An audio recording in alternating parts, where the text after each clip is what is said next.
Hi friends, നമസ്കാരം. Krishna's story time എല്ലാവർക്കും സ്വാഗതം. ഐതിഹ്യമാല കുട്ടികൾക്ക് എന്ന പുസ്തകമാണല്ലോ നമ്മൾ കേട്ടുകൊണ്ടിരിക്കുന്നത്.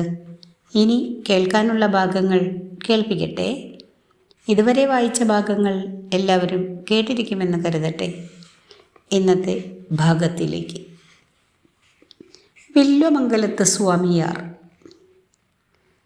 ദൈവത്തെ നേരിട്ടു കാണാനും ദൈവവുമായി സംസാരിക്കാനും ഇടപഴകാനും കഴിവുള്ള ഒരു മഹാത്മാവായിരുന്നു വില്വമംഗലത്ത് സ്വാമിയാർ. അദ്ദേഹവുമായി ബന്ധപ്പെട്ട നിരവധി കഥകൾ പ്രചാരത്തിലുണ്ട്. അതിലൊന്ന് തിരുവനന്തപുരം ശ്രീ പത്മനാഭസ്വാമി ക്ഷേത്രത്തിൻ്റെ ഉത്ഭവവുമായി ബന്ധപ്പെട്ടതാണ്. വില്വമംഗലത്ത് സ്വാമിയാർ ഉണ്ണിക്കണ്ണൻ്റെ വലിയ ഭക്തനായിരുന്നു. പലപ്പോഴും കുസൃതികൾ കാട്ടിക്കൊണ്ട് കണ്ണൻ അദ്ദേഹത്തെ ശല്യപ്പെടുത്താറുണ്ടായിരുന്നു. ചിലപ്പോൾ സ്വാമിയാർ പൂജ ചെയ്യുന്ന നേരത്ത് കടന്നു വന്ന് പൂക്കളും പൂജാപാത്രങ്ങളുമെടുത്ത് എവിടെയെങ്കിലും ഒളിച്ചു വയ്ക്കും. മറ്റു ചിലപ്പോൾ അദ്ദേഹം വൃത്തിയാക്കിയിട്ട സ്ഥലത്ത് വന്ന് മൂത്രമൊഴിച്ചിട്ട് കടന്നുകളയും. ഉണ്ണിക്കണ്ണനെ ജീവന തുല്യം സ്നേഹിച്ചിരുന്നതുകൊണ്ട് സ്വാമിയാർ ഇതെല്ലാം ക്ഷമിക്കുകയും സഹിക്കുകയും ചെയ്തുകൊണ്ടിരുന്നു. കുറേ നാൾ കഴിഞ്ഞപ്പോൾ കണ്ണൻ്റെ ശല്യം സഹിക്കവയ്യാതായി. അവൻ ഏതു നേരവും സ്വാമിയാരെ പമ്പരം കറക്കിക്കൊണ്ടിരുന്നു. ഒരു ദിവസം ഉണ്ണിക്കണ്ണൻ പാത്തും പതുങ്ങിയും വന്ന് അദ്ദേഹത്തിൻ്റെ നിവേദ്യക്കിണ്ണം കൈക്കലാക്കാൻ ശ്രമിച്ചു. ഇത് കണ്ട് കോപം മൂത്ത സ്വാമിയാർ പുറം കൈകൊണ്ട് കണ്ണനെ ദൂരേക്ക് തള്ളിമാറ്റി ശാസിച്ചു. ശല്യം ചെയ്യാതെ മാറിപ്പോയിക്കോളൂ. ഇത് ഉണ്ണിക്കണ്ണന് തീരെ ഇഷ്ടമായില്ല. പുറം കൈകൊണ്ട് ആരെയും തള്ളരുതെന്ന് ശാസ്ത്രമുണ്ട്. ആ ശാസ്ത്രം ലംഘിച്ചാണ് സ്വാമിയാർ കണ്ണനോട് പെരുമാറിയത്. കണ്ണൻ പെട്ടെന്ന് അദ്ദേഹത്തിൻ്റെ നേരെ പൊട്ടിത്തെറിച്ചു. സ്വാമിയാരെ, അങ്ങ് അപമര്യാദയായിട്ടാണ് നമ്മോട് പെരുമാറിയത്. നമുക്കിത് സഹിക്കാൻ കഴിയുന്നില്ല. തൽക്കാലം നാം ഇവിടെ നിന്ന് വിടവാങ്ങുകയാണ്. മേലിൽ നമ്മെ കാണണമെന്ന് തോന്നിയാൽ അനന്തൻകാട്ടിൽ വന്ന് കണ്ടുകൊള്ളണം. ഇത്രയും പറഞ്ഞു തീർന്നതോടെ ഉണ്ണിക്കണ്ണൻ വില്വമംഗലം സ്വാമിയാരുടെ അരികിൽ നിന്ന് അപ്രത്യക്ഷനായി. തനിക്ക് കൈപ്പിഴ വന്നുവെന്ന് അദ്ദേഹത്തിന് ബോധ്യമായി. പിന്നീട് പലതവണ നിവേദ്യമുണ്ടാക്കി അർപ്പിച്ചെങ്കിലും കണ്ണൻ അദ്ദേഹത്തിന് മുന്നിൽ പ്രസാദിച്ചില്ല. അതോടെ വളരെ ദുഃഖിതനും നിരാശനുമായി തീർന്ന സ്വാമിയാർ ഉണ്ണിക്കണ്ണനെ തേടി അനന്തൻകാട്ടിലേക്ക് യാത്രയായി. പക്ഷേ അനന്തൻകാട് എവിടെയാണെന്നോ അതിലേക്കുള്ള വഴി ഏതാണെന്നോ സ്വാമിയാർക്ക് ഒട്ടും അറിവുണ്ടായിരുന്നില്ല. കാടുകളും മേടുകളും ഗുഹാകവാടങ്ങളും പിന്നിട്ട് അദ്ദേഹം ബഹുദൂരം സഞ്ചരിച്ചു. പലരോടും അന്വേഷിച്ചു. പക്ഷേ അനന്തൻകാടിനെ പറ്റി ഒരു സൂചന പോലും അദ്ദേഹത്തിന് ലഭിച്ചില്ല. വിശപ്പും ദാഹവും നിരാശയും കൊണ്ട് പരവശനായ സ്വാമിയാർ ഒരു മലവാരത്തുള്ള പാലമരച്ചുവട്ടിൽ തളർന്നിരുന്നു. അപ്പോൾ തൊട്ടടുത്തുള്ള ഒരു കുടിലിൽ നിന്ന് ഒരൊച്ചയും ബഹളവും കേട്ടു. അതൊരു പറയക്കുടിലായിരുന്നു. പറയനും പറച്ചിയും തമ്മിൽ വഴക്കുകൂടുന്ന ശബ്ദമായിരുന്നു അത്. എടീ, ഇനി നീ എൻ്റെ ദേഹത്ത് കൈവച്ചാൽ നിന്നെ ഞാൻ അടിച്ചു കൊന്ന് അനന്തൻകാട്ടിൽ കൊണ്ടുപോയി തള്ളും. അനന്തൻകാടെന്ന പറയൻ്റെ പറച്ചിൽ കേട്ടതോടെ സ്വാമിയാർ മരച്ചുവട്ടിൽ നിന്ന് എഴുന്നേറ്റ് പറയക്കുടിലിലേക്ക് ചെന്നു. ചോദിക്കാതെ കടന്നു വന്നതിന് ക്ഷമാപണം. അനന്തൻകാട് അന്വേഷിച്ചലയുന്ന ഒരു പാവം യാത്രികനാണ് ഞാൻ. അതെവിടെയാണെന്ന് ഒന്ന് പറഞ്ഞു തരാമോ? സ്വാമിയാർ ഭവ്യതയോടെ ചോദിച്ചു.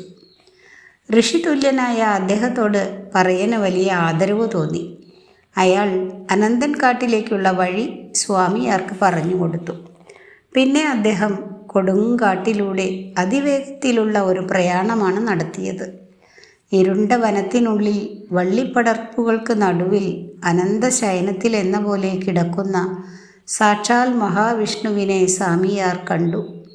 അദ്ദേഹം മഹാവിഷ്ണുവിൻ്റെ തിരുമുന്നിൽ ഭക്തലീലനായി നിന്ന് തൊഴുകൈയോടെ ഏറെ നേരം പ്രാർത്ഥിച്ചു.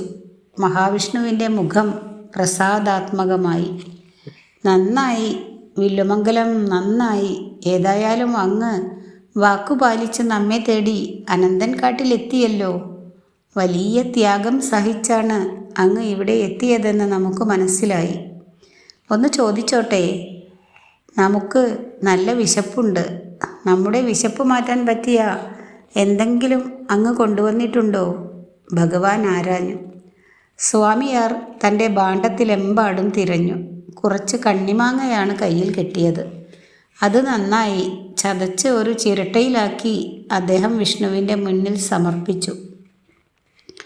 ഭഗവാന് വലിയ ആനന്ദമുണ്ടായി. അവിടുത്തെ മുഖം പ്രകാശാത്മകമായി.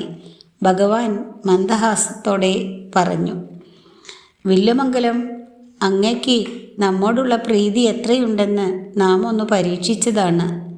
അങ്ങതിൽ വിജയിച്ചിരിക്കുന്നു. ഇനി നാം അങ്ങയെ ഒരിക്കലും കൈവിടില്ല. വിഷ്ണു ഭഗവാൻ തൃക്കരങ്ങൾ നീട്ടി വില്ലുമംഗലം സ്വാമിയാരെ അനുഗ്രഹിച്ചു. അദ്ദേഹം നിറഞ്ഞ ഹൃദയത്തോടെ നാട്ടിലേക്ക് മടങ്ങി. താൻ അനന്തൻകാട്ടിൽ മഹാവിഷ്ണുവിനെ ദർശിച്ച വിവരം പിറ്റേന്നു തന്നെ സ്വാമിയാർ തിരുവിതാംകൂർ മഹാരാജാവിനെ നേരിൽ കണ്ട് അറിയിച്ചു. സ്വാമിയാർ പറഞ്ഞ വനപ്രദേശത്തെ മരങ്ങളും വള്ളിപ്പടർപ്പുകളും വെട്ടിമാറ്റി മഹാരാജാവ് 8 മഠക്കാരായ പോറ്റിമാരുടെ ഒത്താശയോടും സഹകരണത്തോടും കൂടി അവിടെ ഒരു വിഷ്ണു വിഗ്രഹം പ്രതിഷ്ഠിച്ചു. താമസിയാതെ അവിടെ ഒരു ക്ഷേത്രവും പണി കഴിപ്പിച്ചു. നിത്യവും പൂജാകർമ്മങ്ങൾ ചെയ്യാൻ ആവശ്യമായ പൂജാരിമാരെയും സഹായികളെയും ഏർപ്പെടുത്തി. അവിടേക്ക് ഭക്തജനങ്ങൾ ഒഴുകിയെത്താൻ തുടങ്ങി.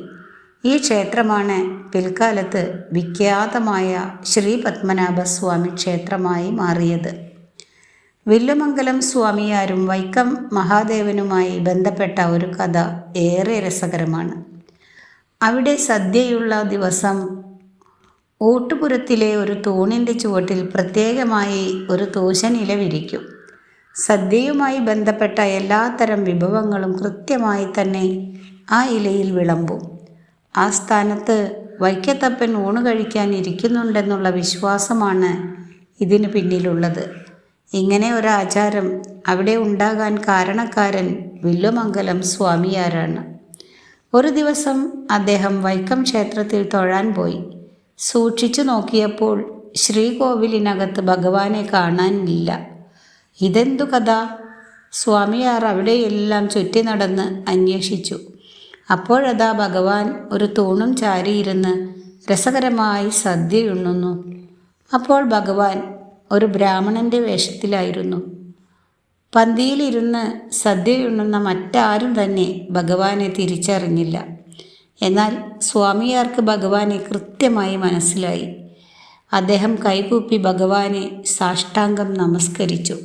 അത് കണ്ടപ്പോൾ എല്ലാവർക്കും കാര്യം മനസ്സിലായി. ഈ സംഭവം അറിഞ്ഞ് സദ്യയ്ക്ക് വന്നവരും അമ്പലവാസികളുമെല്ലാം വല്ലാതെ അത്ഭുതപ്പെട്ടു. അന്നു മുതൽ ക്ഷേത്രത്തിൽ ഏതു സദ്യ നടന്നാലും ആ തൂണിൻ്റെ ചുവട്ടിൽ വൈക്കത്തപ്പന് വേണ്ടി പ്രത്യേകം ഒരു ഇലയിടുന്ന ചടങ്ങുണ്ട്. ഭഗവാൻ അവിടെ വന്നിരുന്ന് സദ്യ കഴിച്ചുകൊള്ളുമെന്നാണ് ഭക്തന്മാരുടെ വിശ്വാസം. സ്വാമിയാരുമായി ബന്ധപ്പെട്ട ചേർത്തല ഭഗവതിയുടെ കഥയും വളരെ പ്രസിദ്ധമാണ്. ഒരിക്കൽ സ്വാമിയാർ ഒരു വനപ്രദേശത്തു കൂടി സഞ്ചരിക്കുകയായിരുന്നു. അപ്പോൾ വനമധ്യത്തിലുള്ള ഒരു കുളത്തിൽ അതിസുന്ദരികളായ 7 സ്ത്രീകൾ മുങ്ങിക്കുളിക്കുന്നത് കണ്ടു. ഒറ്റ നോട്ടത്തിൽ തന്നെ അവർ മനുഷ്യ സ്ത്രീകളല്ലെന്ന് സ്വാമിയാർക്ക് മനസ്സിലായി. ആരാണെന്നറിയാൻ അദ്ദേഹം കുളത്തിനടുത്തേക്ക് ചെന്നു. ഹയ്യടാ! സ്വാമിയാരെ കണ്ടതും അവർ കരയ്ക്കു കയറി ഓടടാ ഓട്ടം. പക്ഷേ സ്വാമിയാർ വിടുമോ? അദ്ദേഹം അവരുടെ പിന്നാലെ കുതിച്ചു പാഞ്ഞു. സ്ത്രീകൾ കുറച്ചകലെയുള്ള മറ്റൊരു കുളത്തിൽ ചെന്ന് ചാടി. സ്വാമിയാരും ഒപ്പം കുളത്തിലേക്ക് എടുത്തു ചാടി. അതിൽ 6 പേരെ അദ്ദേഹം ഓരോ സ്ഥലത്ത് പിടിച്ചിരുത്തി. അക്കൂട്ടത്തിൽ ഒരു സ്ത്രീയുടെ തലയും ശരീരവും കുളത്തിലെ കുറുകിയ ചേറിൽ പൂണ്ടുപോയി. എന്നിട്ടും സ്വാമിയാർ ആ സ്ത്രീയെ ചേറിൽ നിന്ന് പൊക്കി ഉയർത്തി ബലമായി ഒരിടത്ത് പിടിച്ചിരുത്തി. ചേറ് തലയിൽ പുരണ്ട ആ ദിവ്യ സ്ത്രീയാണത്രേ ചേർത്തല ഭഗവതിയായി അറിയപ്പെട്ടത്. ഭഗവതിയെ കുടിയിരുത്തിയ സ്ഥലത്തിന് പിൽക്കാലത്ത് ചേർത്തല എന്ന ദേശനാമവും ലഭിച്ചു.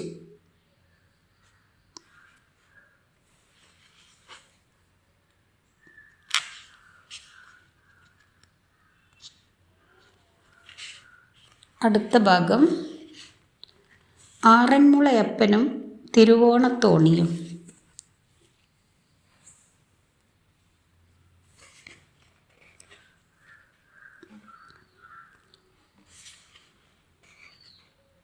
അത് അടുത്ത ദിവസം കേൾപ്പിക്കാം. വീഡിയോ ഇഷ്ടമായാൽ എല്ലാവരും ഒന്ന് ലൈക്ക് ചെയ്യുക, പ്രിയപ്പെട്ടവർക്കായി ഷെയർ ചെയ്യുക, സബ്സ്ക്രൈബ് ചെയ്യാത്തവർ സബ്സ്ക്രൈബ് ചെയ്യുക. Thanks for watching.